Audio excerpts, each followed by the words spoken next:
Aljur Abраnica hindi mapigilang humanga sa ganda ni Kylie sa gala night. Wagi ang kapuso actress na si Kylie Padilla sa katatapos lamang na gala night ng Kapuso Network. Ang prestihiyosong pagdiriwang na ito ay dinadaluhan taon-taon ng mga artista sa GMA7 at iba pang kapitbahay network.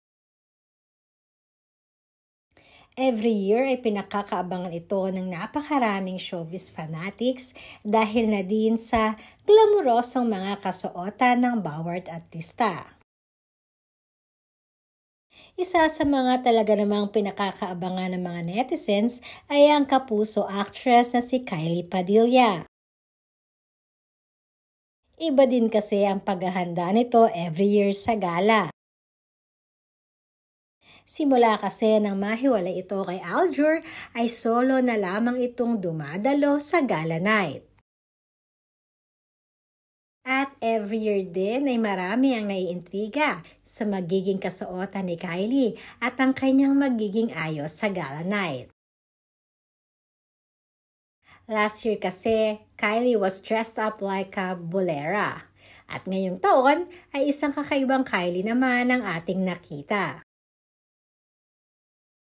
Hindi nga binigo ni Kylie ang kanyang mga followers at kasama siya sa tumanggap ng award bilang Best Dressed of the Night with David Lucauco.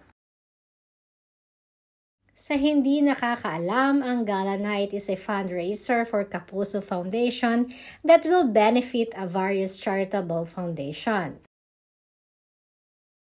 Kasabay naman ang pagdiriwang na ito ay gumawa din ng ingay si Aljur sa kanyang social media account. Nag-post kasi ito ng kanilang anniversary ni AJ Rabal.